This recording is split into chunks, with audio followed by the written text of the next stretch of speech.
Welcome to the city of London, founded by the Romans as their rule extended from 43 AD to the 5th century AD when the empire fell. It has suffered numerous Viking attacks, Norman invasion, and for many years England had no capital city. However, the institutions of central government were moved to Westminster, close to London, after King John reinforced the city's self-government, and in 1215 it would elect a different mayor every year. This and the rise of trade in the area were two decisive factors in London's emergence as the capital of England. Today, the city proudly sits on the banks of the River Thames. It is the seat of the government of the United Kingdom and the country's financial centre.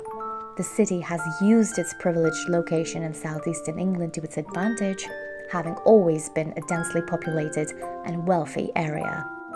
Like any major capital city, London is always in a rush. With a population of over 8 million people, it is one of the biggest cities in the world. With such a massive population comes the responsibility of having an effective transport system. The London Underground has been in service for over 150 years, with the Thames Tunnel opening in 1843 to make it the world's oldest underground rail network. Millions of commuters, Londoners, and visitors have used the Underground every day since then. But the truth is that the Underground has a murky past, which has resulted in a lot of ghostly sightings and hauntings.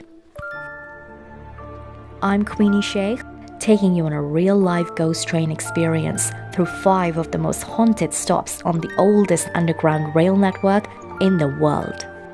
Our first stop is South Kensington Station. Today, it is one of the busiest stations on the Piccadilly and Circle and District line. Built over numerous plague pits, graveyards, and crypts that were disturbed during the building of the Underground, and we have thousands of troubled souls, none too pleased to have their eternal rest disturbed. Sightings of a ghostly figure dressed in all white with braids have often been reported in the early hours of the day. Other sightings at South Kensington include trains full of passengers running by themselves in the wee hours of the night. Are other underground stations as spooky as this one? I guess we'll find out. Our second stop is Hyde Park Corner. In November 1978, station supervisor Barry Oakley and his colleague were locking up for the night at Hyde Park Corner station. Around 2:30, were alerted by a commotion in the concourse area. Going to check, they found the escalator was operating despite the fact that they'd earlier shut down the escalator.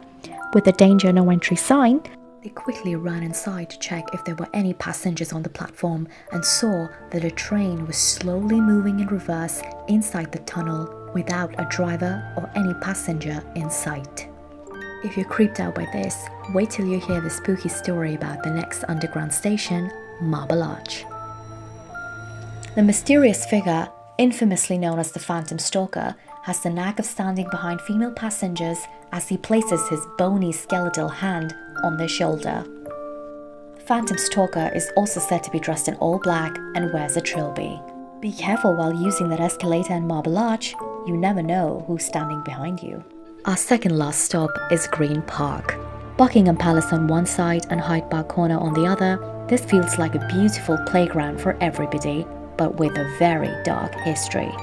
During Henry VIII's era, this park served as a burial ground for women suffering from leprosy at the nearby St. James's Hospital. One reason why it is said that Green Park is unable to grow any flowers. And Phantom of the Grey Lady, the ghost that haunts Green Park, is reported to be seen dressed in all white, floating above the park's grounds, often screaming.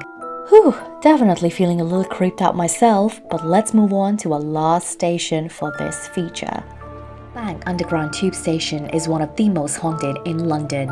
Sightings have been reported, numerous screams have been heard, and countless remains have been excavated from underneath St. Mary's Walnut Church, which is now the Northern Line Ticket Hall underground. People have reported sightings of ghosts floating inside the tube tunnel, a little girl standing inside the platform entrance, and these stairs that now I am walking down with ease for once the site of many killings.